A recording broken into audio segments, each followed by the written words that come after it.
Yeah, Yansky, Donswan, and Donsky ng B24 Pamilya. You're now listening to Dance to the Banga Productions. B24 Records.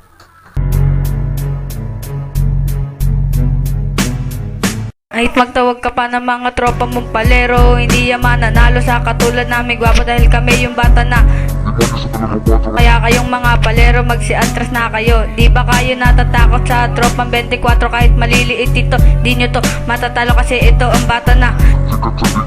Kami natatakot sa tropa mong sugatan.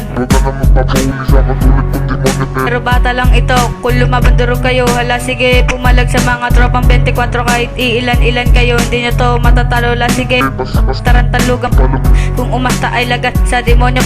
Kaya kayong mga palero, eto na ang panapon. Dito por ang grupo ko, ay kayo ay higagapos.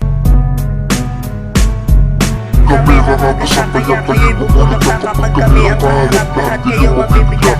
Tatlong mga demonyo din yung makakaya to. Kaya mag-ingat-ingat ka baka hindi ka masanto. Kami makakasabay ang kayo'y bubulog na kapag kami ang maharap. Lahat kayo mabibigyan. Tatlong mga demonyo din yung makakaya to. Kaya mag-ingat-ingat ka baka hindi ka masanto. Ako ang unang bubuklat ng mga tirang pandigmaan. Ang barang inilapat ko sa pulsa pantugmaan. Pinagusay ang bitaw na kasing TV ng 24. Pulidong mga letra parang ukit sa baryo 4. Tila pese ang mga ungas na nagpilit kumanay na pasakin na ang trono nyo. Kasi hindi bumagay, di masukat ang kukote kung parang daang maso ng mga halikang binanat kahit na mabagal. Kaya kayong mga palero, huwag nyo na kaming kalabanin. Dahil kung nagsama-sama kayo ay kukulangin. Kasi ang aming lakas ay kasing tibay ng pader. Kumbaga sa grupo nyo ay para lang baril. Kaya kayong mga ibang grupo ay huwag nyo na kaming banggain. Dahil nga kayo ay kukulangin. Ang grupo ko ay parang isang halimaw. Ito ang letra ko ang magpapalinaw.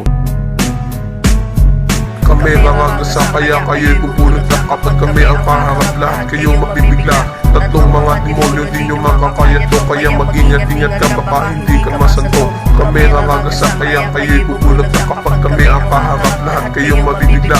Tatlong mga demonyo di nyo makakaya to. Kaya mag-ingat-ingat ka baka hindi ka masanto. Butawan dyan sa mo kapag ako iyong nabulong sa iyo ko ihataw ang aking mga panapaw. Isa pa sa papano kaya huwag ka nang dumungaw. Hindi mo maaagad dahil wala ka sa iba. Mabigla na lumitaw kapag ako ang tumanaw ng iyong mga sigaw at hindi ang mga langaw. Nililigaw kita dahil ikaw ang alingaso. Kaya huwag ka magalaw dahil amoy ka ng pumanaw. Ako ang kalabaw na hindi kayang matunaw. Kaya huwag ka nang umagaw sa aking mga panapaw. Mabilis ang aking letra kaya di mo mahahabol. Kahit na anong gamit hindi pa rin mahabol. Nawanap ko sa pagkatao pag ako ay nagagaling. Kahit na anong gamitin hindi mo ito masasabit ang aking mga panapaw. Sa ulo ihataw kaya huwag ka malikot baka bigla kitang mahataw.